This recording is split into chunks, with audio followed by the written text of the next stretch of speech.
Great. So repeat the question, because okay. So a lot of times veterans have a block with being helped by a civilian, especially at first, right? Like I'm a civilian. I was never in combat. I'm not a veteran, but you've been deployed 3 times, right? 2, yeah. 2 times, and you have significant experience dealing with combat and things like that. So how do you open up to me, or how do you let me help you? And was there a very strong barrier at first with like, you know, how can I open up to somebody who doesn't understand me, who doesn't know what I went through, who doesn't know what I'm dealing with? Yeah. So for veterans first getting out, we have to go to the VA, and we have to go through, jump all the hoops and do all their jazz or game, whatever, because my disability income is determined on my disability. So if I have PTSD, I need to see a PTSD doctor at the VA and get PTSD treatment to justify my PTSD. That's the cycle the veterans are stuck in, right? They have to be in that. However, at some point, you come to the realization you just have to move on, right? The VA is not working, things are not working, and it's at that point when you decide that, okay, I need to do something different. What else is there out there? And that's when I started opening up to civilians.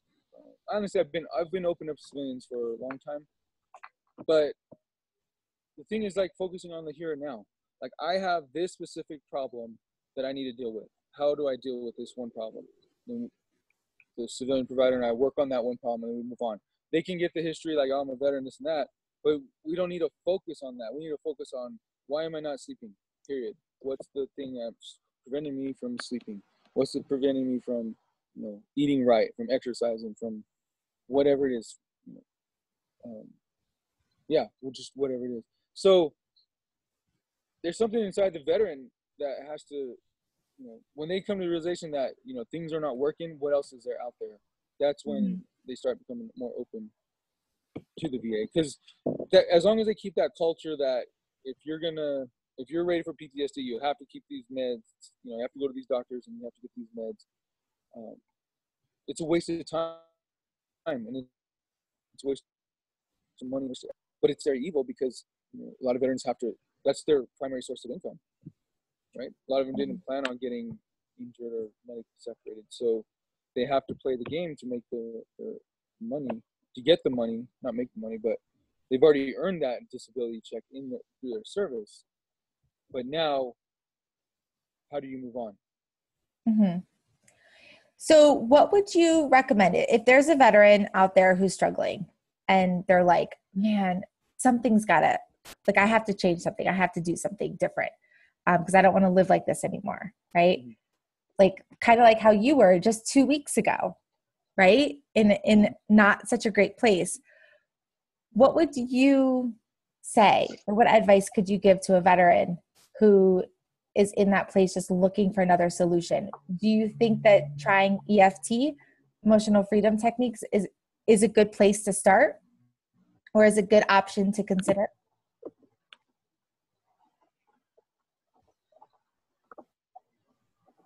Yes, it would. Yes, it is. But like I said, there's so many things that have to be, like if they didn't have a good night's sleep, or if they're not eating right, or if they're not, if they're homeless or whatever. In conjunction with all that, yes, as long as they're stable enough to get through it.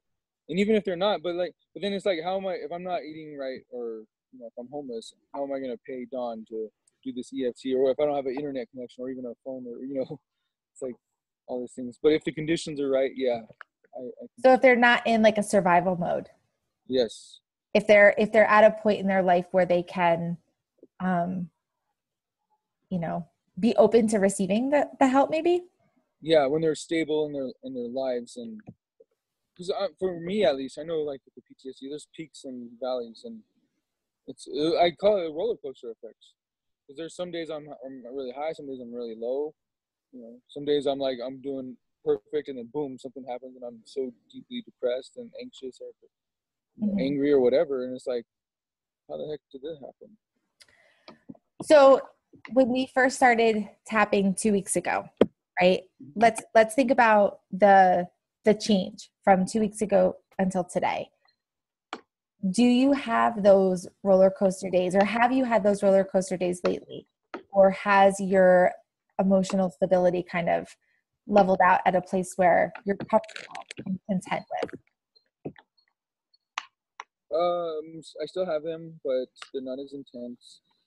They're more manageable because, like with the tapping, what it does is I'm thinking about it, I'm repeating what you're saying, and I'm actually physically doing something. So it's bringing the whatever it is to awareness, to the here and now, and it's helping me realize after the session that, okay, I need to stop worrying about this thing because it's eating up all my time and energy, and I need to move on to the next thing. And it helps me put closure to it's helped me put closure to a lot of the things we talk about, so I'm able to just move on and focus on the next thing. Because I think that's the thing, is like life is continuous. Everything's coming at me all the time. And if I'm stuck here thinking about stuff that's in the past that I can't change or influence or affect, then I'm wasting my time and my energy and my life doing something that I don't have no control over. But if I can release it and not worry about it, then I'm more focused on what do I do next? What's my next step? How do I get to what I want to be? What am I feeling now here and affect what I need to do next? Mm-hmm.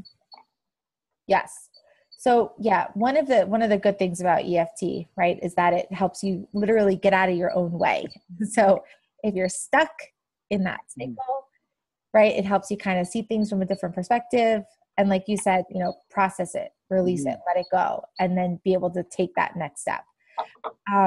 What about, so I know a lot of veterans too are very turned off to traditional talk therapy because they don't want to keep being reminded of certain things, and they don't want to keep re-traumatizing again and again as they're talking about things. So what would you say, how was EFT different for you in that process? And did you ever feel traumatized in any of our sessions? No traumatization. And I think it's because the tapping, it keeps me like, hey, I'm focused right here and now.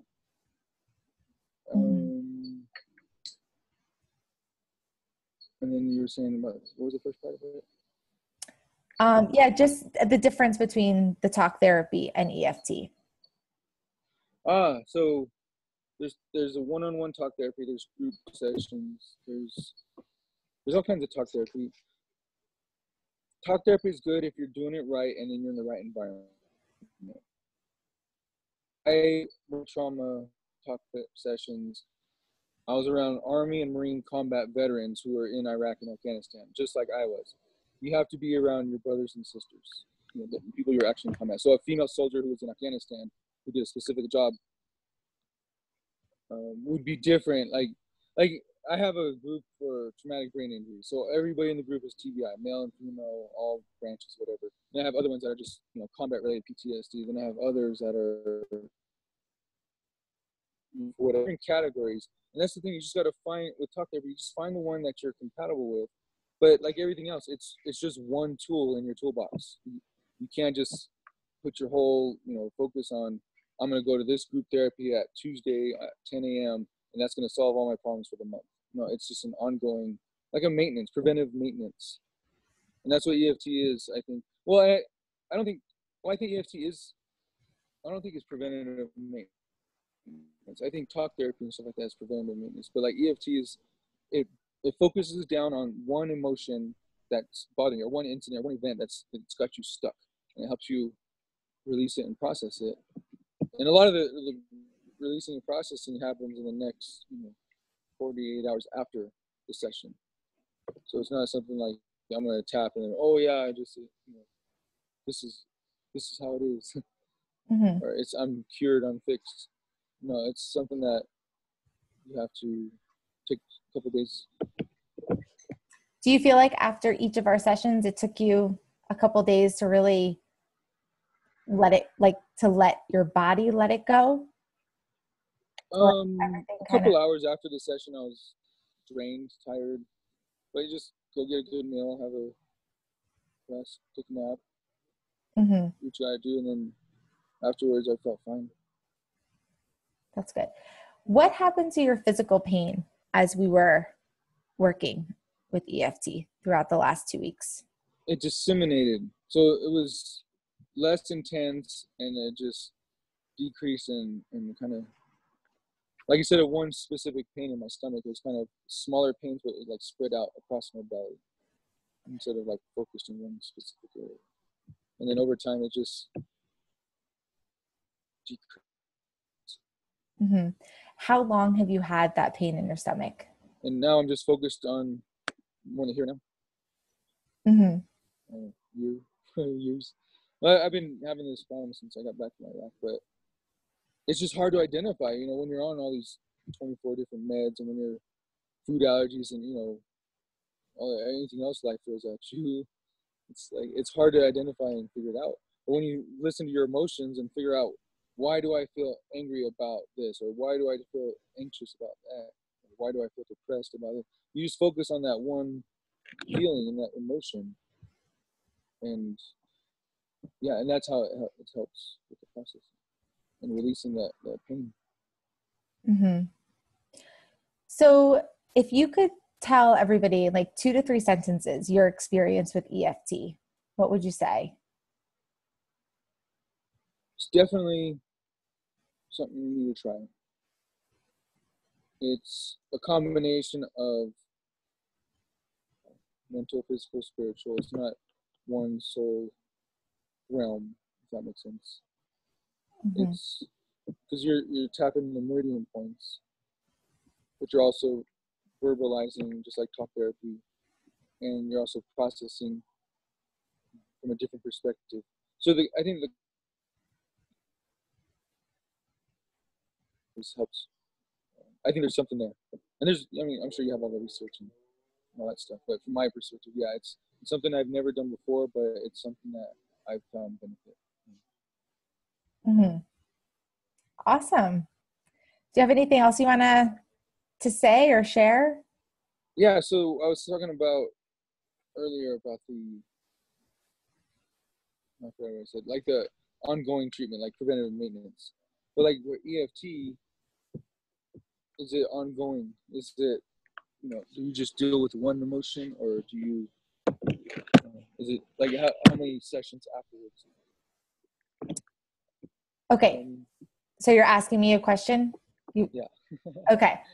So you're asking how many are you at? Okay. So let me make sure how many sessions should like a veteran take in order to experience relief? Maybe something like that. Is that your question? No, I would say more, so a lot of veterans, they get approved for 10 talk sessions, right? And so then they go to their 10, and then they have to go back to the insurance to get more. Or some others say, like for group therapy, it's once a week. So like for EFT, is it just as needed until it goes away, or is this something like a preventative maintenance deal where it's supposed to check in every month? So let's think back to your experience, right? Mm-hmm. Session 4, you showed up to session 4 a completely different person than session 1, like night and day, right? In session 4, you showed up as somebody who was much happier, like much happier. There was a little bit of glimpse of inner peace starting to happen. There was acceptance. There was, it was a complete 180 to how you were at the beginning of our tapping session 1. So EFT can have tremendous results in a short amount of time. So that was, let's say 3, if you had 3 sessions of EFT, that would have helped you process tons of stuff, right? That you've been holding on to for years and years, like 15 years, right? Or however many years, which resulted in that horrible issue with your stomach and, all of those physical things that you had. So, a lot of times, like in a lot of the research that they've done with EFT with veterans, in 6 to 8 sessions, I think it's like 80 to 90% of veterans with PTSD at the beginning had complete relief of all symptoms. So if you think about 6 to 8 sessions, and we did have some longer sessions, like our sessions were mostly like an hour and a half. They were a little bit longer than maybe, if we did 1 hour sessions, it would probably be about the same time. But once those emotions are processed, they're not going to come back, and they're not going to keep, haunting you, and they're not going to keep showing up as an issue in some area of your life or as a physical pain. So, for a veteran who's experiencing really horrible PTSD symptoms or whatever issues that they're going through, EFT is not something that they need to do forever. It could be, in your case, 3 sessions. It could be 6 sessions. It could be 8 sessions. Maybe it could be longer for certain cases, but it's not something that you would need to continue for an extended period of time. And it's not something that you have to keep revisiting. Like, we don't have to plan, 1 session a month for maintenance. We don't have to plan things like that, because as your life happens, like you said before, right? Life is continuous. As your life happens, and as you hit those ups and downs and those roller coasters and things that kind of throw you off track, you're going to be able to throw yourself back on track by remembering a lot of the things that we talked about. Because a lot of things we talked about weren't necessarily related to EFT or tapping, but there was a lot of shifting your attention and focusing on listening to your body, right? That was a big thing. But when somebody takes into consideration, like, just kind of a combination of different things, they're eventually able to help themselves, and that's the biggest thing, is to have a tool that you can help yourself anytime that you need it. Yeah. So if you're feeling stressed out and you remember a couple tapping points and you start tapping on your own, we've done it so much now, you probably have all the points memorized and are able to, kind of figure out an emotion to start with or something to start with. But it's a tool that, you have in your back pocket for anything that life throws at you. You can handle, on the spot. So I think that's another benefit for veterans. Yeah. Learn the techniques, and then you can move on and use it as needed. Yeah. So cool. You have any last parting words to maybe inspire somebody to try, to reach out to me or any other awesome EFT practitioners out there? For sure. When the veteran's ready to just move on with their life, hold on. Yay! Try EFT. Yes. Awesome. All right. Thanks so much, Don. I'm going to stop recording soon. So, okay. Thank you. Thanks.